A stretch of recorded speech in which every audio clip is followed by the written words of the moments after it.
Yes taste ടച്ചിലേക്ക് എല്ലാവർക്കും സ്വാഗതം. ഇന്ന് നമ്മൾ സോയ ചങ്ക് റോസ്റ്റ് ആണ് ഉണ്ടാക്കുന്നത്. ഇതിനായി 100 ഗ്രാം സോയ ചങ്ക്സ് എടുത്തിട്ടുണ്ട്. ഇതൊന്ന് കുതിർത്തി എടുക്കണം. ഒരു പാത്രത്തിൽ കുറച്ച് വെള്ളം തിളപ്പിക്കുന്നുണ്ട്. ഇതിലേക്ക് സോയ ചങ്ക്സ് ഇട്ട് കൊടുക്കാം. ഞാനൊരു മീഡിയം സൈസ് വലുപ്പത്തിലുള്ള സോയയാണ് എടുത്തിരിക്കുന്നത്. ഇതൊന്ന് ഇളക്കി കൊടുക്കണം. ഇനി ഫ്ലെയിം ഓഫാക്കി 10 മിനിറ്റ് അടച്ചു വെക്കാം. ഇപ്പോൾ 10 മിനിറ്റ് ആയി. ഇതിപ്പോൾ കുതിർന്ന് സോഫ്റ്റായി വന്നിട്ടുണ്ട്. ഇത് 3-4 പ്രാവശ്യം നന്നായി കഴുകിയെടുക്കണം.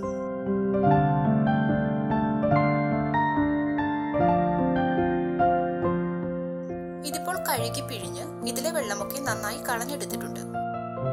ഇനി നമുക്കിത് ചെറിയ കഷ്ണങ്ങളാക്കാം.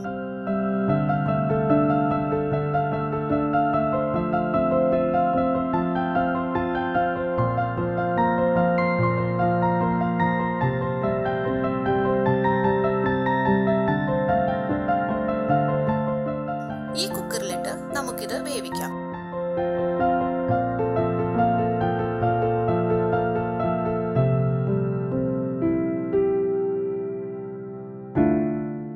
ഇതിലേക്ക് 1/2 ടീസ്പൂൺ മുളക് പൊടി, 1/4 ടീസ്പൂൺ മഞ്ഞൾപ്പൊടി, 1/4 ടീസ്പൂൺ കുരുമുളക് പൊടി, ആവശ്യത്തിന് ഉപ്പ്, 1/4 കപ്പ് വെള്ളവും കൂടി ഒഴിച്ച് നന്നായിട്ടൊന്ന് ഇളക്കി യോജിപ്പിക്കണം. ഇതിനെ അടച്ചു വെച്ച് ഹൈ ഫ്ലെയിമിൽ 2 വിസിൽ വരുന്നത് വരെ വേവിക്കാം. ഒരു പാൻ ചൂടായിട്ടുണ്ട്. ഇതിലേക്ക് 3 ടേബിൾ സ്പൂൺ വെളിച്ചെണ്ണ ഒഴിക്കാം.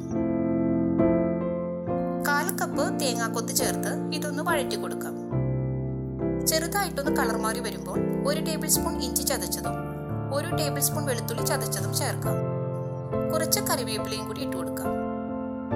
ഇതൊന്ന് വഴറ്റി കൊടുക്കണം.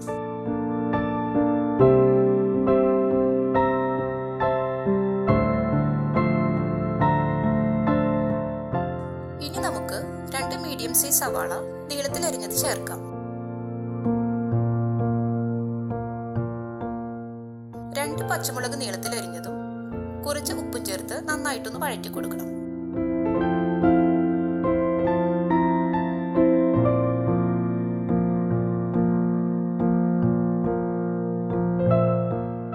ഇപ്പോൾ ഒരു ബ്രൗൺ കളർ ആയിട്ടുണ്ട്. ഇതിലേക്ക് ഇനി പൊടികൾ ചേർത്ത് കൊടുക്കാം. 1 teaspoon Kashmiri chilli powder, 1 teaspoon മല്ലിപ്പൊടി,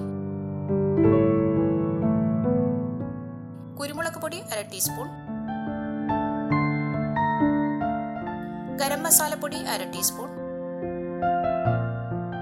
1/4 ടീസ്പൂൺ മഞ്ഞൾപ്പൊടിയും കൂടി ചേർത്ത് ഈ പൊടികളുടെ പച്ചമണം മാറുന്നത് വരെ ഒന്ന് വഴറ്റണം.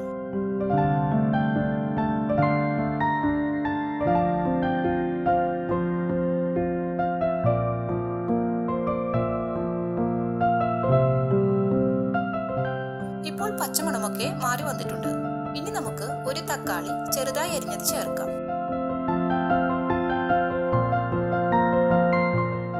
തക്കാളി നന്നായി വെന്ത് വരണം.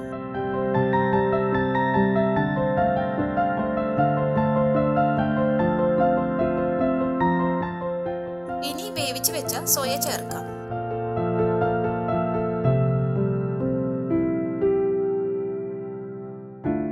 നന്നായിട്ട് വഴറ്റി കൊടുക്കണം.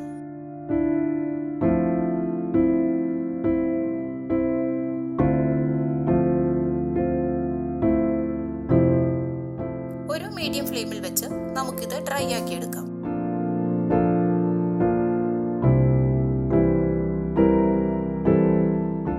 ഞാൻ 1 ടേബിൾ സ്പൂൺ വെളിച്ചെണ്ണ കൂടി ഒഴിക്കുന്നുണ്ട്.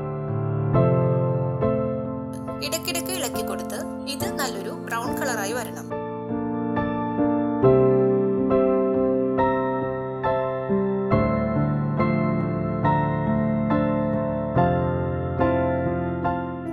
കുറച്ച് കറിവേപ്പിലയും കൂടി ഇട്ട് കൊടുക്കാം. നമ്മുടെ സോയ ചങ്ക് റോസ്റ്റ് റെഡി ആയിട്ടുണ്ട്. എല്ലാവർക്കും ഇഷ്ടപ്പെടുന്ന നല്ലൊരു റെസിപ്പിയാണിത്. ഈ വീഡിയോ ഇഷ്ടപ്പെട്ടാൽ ലൈക്ക് ചെയ്യാനും ഷെയർ ചെയ്യാനും സബ്സ്ക്രൈബ് ചെയ്യാനും മറക്കരുത്. Thank you.